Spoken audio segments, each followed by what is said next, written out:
সুপ্রিয় দর্শক, আসসালামু আলাইকুম। দর্শক, আমি হিরু খান আছি আপনাদের সাথে দেশ ও জনতার কণ্ঠ সংবাদ নিয়ে। দর্শক, জানাবো আজকের আপডেট। তবে তার আগে বলে রাখি, যারা এখন আমার ফেসবুক পেজটাকে লাইক এবং ফলো দেননি, প্লিজ আমার ফেসবুক পেজটাকে লাইক এবং ফলো দিবেন, সেই সাথে বেশি বেশি শেয়ার করবেন। যারা ইউটিউব থেকে দেখবেন, আমার ইউটিউব চ্যানেলটাকে সাবস্ক্রাইব করবেন এবং পাশে থাকা বেল আইকনটি বাজিয়ে দিবেন, যাতে করে পরবর্তী ভিডিও দেওয়ার সঙ্গে সঙ্গে আপনারা দেখতে পারেন। দর্শক, ইতিমধ্যে যারা আমার ফেসবুক পেজটাকে লাইক এবং ফলো দিয়েছেন তাদেরকে অসংখ্য ধন্যবাদ। যারা আমার ইউটিউব চ্যানেলটাকে সাবস্ক্রাইব করেছেন তাদেরকেও অসংখ্য ধন্যবাদ। দর্শক, আপনারা জানেন যে আমার Facebook page plus YouTube channel দুটার কিন্তু একই নাম, দেশ ও জনতার কণ্ঠ। যাই হোক দর্শক, শুরু করছি মূল আলোচনা। দর্শক, দেখতে পাচ্ছেন যে আসলে ঢাকার মধ্যে অন্ধকার নামলেই বা রাত হলেই দেখা মেলে নানান কিছু। তো দেখতে পাচ্ছেন যে রাতের অন্ধকারে ঢাকার মধ্যে যাতায়াত করছি, যাতায়াতের কি অবস্থা সেই ভিডিওটাই আপনাদের তুলে ধরলাম, যে রাস্তার মধ্যে কি অবস্থা বা রাতের মধ্যেও ঢাকার শহরে জ্যাম পড়ে কি না সেই বিষয়টাই কিন্তু আমি আপনাদের মাঝে তুলে ধরেছি। দর্শক, দেখতে পাচ্ছেন যে অলরেডি জ্যাম পড়ে গেছে, রাত কিন্তু 10টা বাজে, তারপরেও দেখেন এখনও ঢাকার শহরে জ্যাম কমেনি। তো এই জ্যামের মধ্যে দিয়েও পৌঁছাতে হবে গন্তব্য, যেতে হবে লোকেশনে। সেই জন্যই আর কি এই ভিডিওটি তুলে ধরলাম আপনাদের মাঝে, যে আসলে ঢাকার মধ্যে অন্ধকার নামলে কতটা জ্যাম পড়ে বা রাস্তাতে কোনো অস্বাভাবিক কিছু ঘটে কিনা সেটাই আপনাদের মাঝে তুলে ধরার চেষ্টা করলাম। তো আপনারা এই ভিডিওটি স্কিপ না করে ফুল ভিডিওটি দেখবেন, তাহলে অনেক কিছুই দেখতে পারবেন, যা চোখে পড়ার মতো অনেক দৃশ্য আপনাদের সামনে চলে আসবে। তো আপনারা ভিডিওটি স্কিপ না করে দেখতে থাকেন।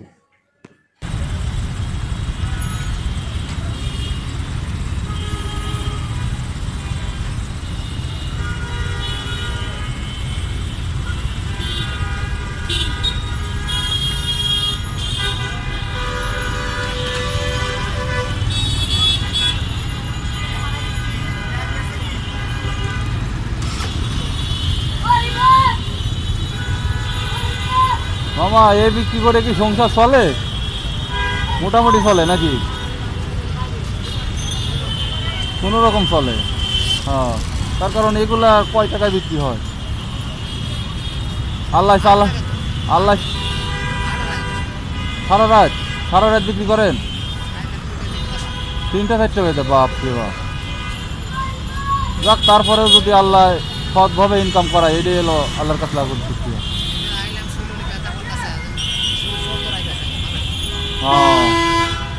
না, ঠিক আছে, এগুলো নিয়ে শরীর ব্যথা করারই কথা। একে তো হাঁটা লাগে, আবার ঘাড়ে করে টানা, কষ্ট হয়। আল্লাহ কর্মজার যেভাবে দিছে আর কি করবে। ঠিক আছে আঙ্কেল, থাকেন।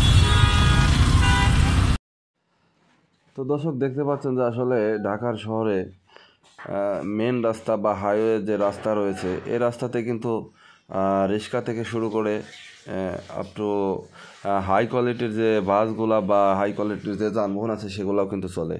দর্শক, ইতিমধ্যে আপনারা জানেন যে আসলে রিক্সা যদি হাইওয়ে রোডে ঢোকে তাহলে আসলে জ্যামের কিন্তু অনেকটাই সৃষ্টি হয়, যার কারণে কিন্তু রিক্সারা বেপরোয়া রিক্সা চালায়। তারা ডান বাম দেখে না, হুট করে ঢুকে দেয়, এতে করে কিন্তু অনেকটাই জ্যামের সৃষ্টি হয়। আসলে রিক্সা যদি গলির মধ্যে থাকতো বা গলিতে চলতো তাহলে হয়তো বা ভালো হতো। তো দর্শক, আসলে আমাদের বাংলাদেশের নিয়ম নীতিটাই এরকম। যাই হোক, কিছু করার নাই, তথাপিও চলতে হবে এই জ্যামের মধ্যে দিয়েই, এভাবেই চলতে হবে ঢাকার শহরে। তো দর্শক, আসলে এই জ্যামের মধ্যে দিয়ে বিশেষ করে বাইক নিয়ে যাওয়া অনেকটাই ভালো একটা যানবাহন, কেননা এই জ্যামের মধ্যে বসে থাকার চেয়ে বাইক নিয়ে সাইড সুট দিয়ে একটু চলে যাওয়া যায়।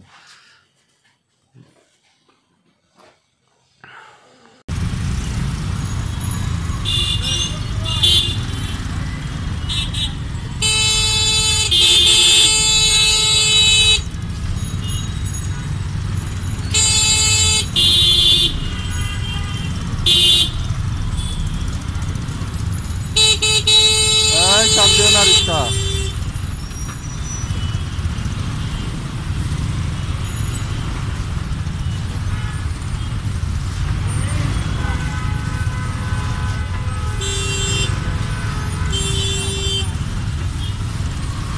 চাপ দিয়েন না ভাই, চাপ দিয়েন না, বামে রাখেন।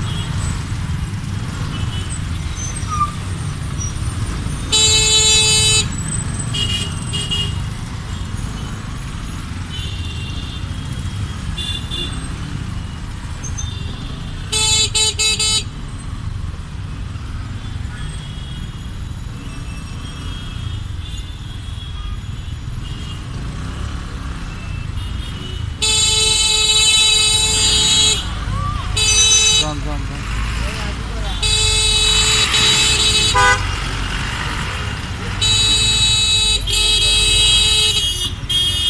মানে একই রাস্তা বুঝছেন, একই রাস্তার মধ্যে মনে করেন যে হাই কোয়ালিটির বাসও চলতেছে আবার রিক্সা চলতেছে, বাদ বাকিগুলো সব তো আছেই। ঢাকার শহরে এরকম একই রোডে যদি সব চলে তাহলে হবে, জ্যাম তো বাঁচবেই।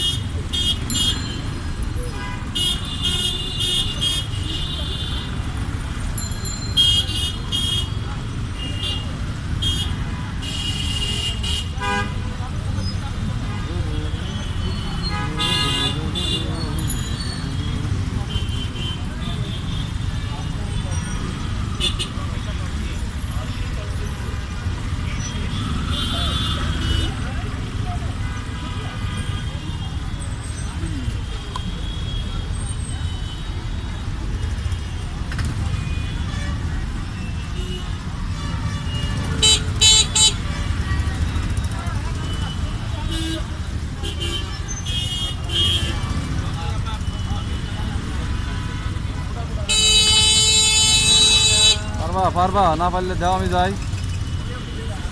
ধন্যবাদ মামা, থ্যাংক ইউ।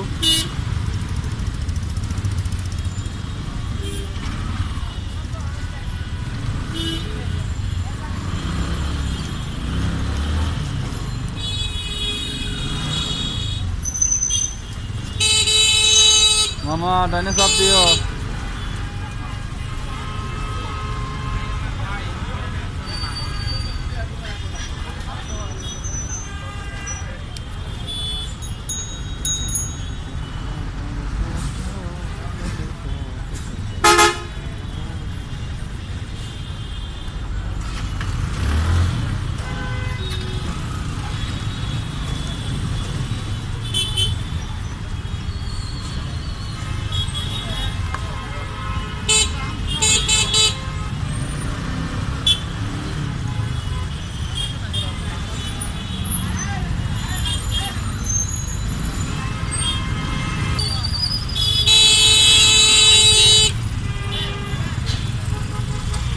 তোর লাইগা রে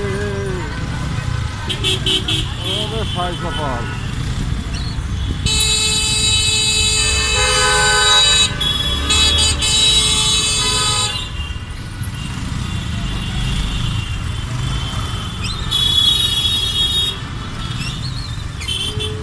বামেলা বামেলা ধর, আস্তে আস্তে ভাগনা, আস্তে আস্তে ভাই, চারা দিন না।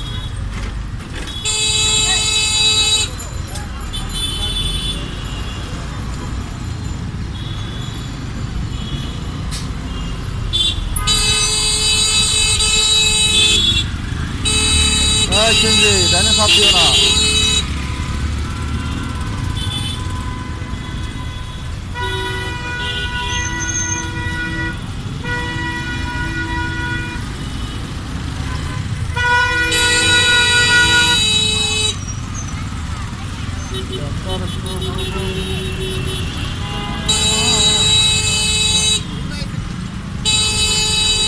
চাকা টান দাও।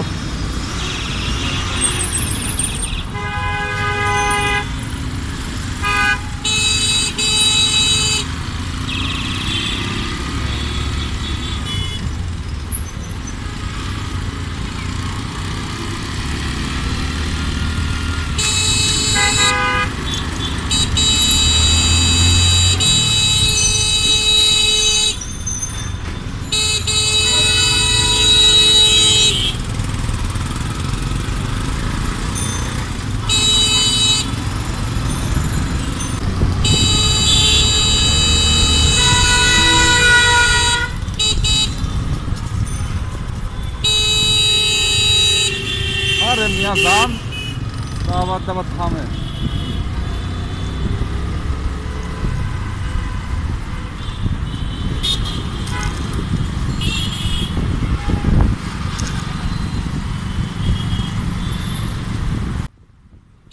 তো দর্শক, আমি কিন্তু আপনাদেরকে দেখানোর চেষ্টা করেছি যে আসলে ঢাকার শহরে অন্ধকার নামলে বা রাত হলেই যে কী পরিস্থিতি হয় বা কী অবস্থা দাঁড়ায়, সেই বিষয়টাই আমি আপনাদের মাঝে তুলে ধরার চেষ্টা করেছি, দেখানোর চেষ্টা করেছি। রাস্তার অবস্থা প্লাস আশেপাশের অলিগলি বা ফুটওভার ব্রিজের উপর দিয়ে কী রকম দৃশ্য চোখে পড়ার মতো, সে বিষয়টাও আমি আপনাদের মাঝে তুলে ধরার চেষ্টা করেছি। তো দর্শক, আপনারা কিন্তু জানেন যে আসলে ঢাকার শহরে এই হাইওয়ে রোডের ভিতর দিয়ে সাইকেল, রিক্সা প্লাস যে আরও যানবাহন রয়েছে সব কিন্তু একই রোড দিয়ে চলে, যার কারণে কিন্তু জ্যামের সৃষ্টি হয়। দর্শক, বিদায় নিচ্ছি এখানেই, দেখা হবে পরবর্তী ভিডিওতে। আজকের মতো এখানে বিদায় নিচ্ছি। আল্লাহ হাফেজ।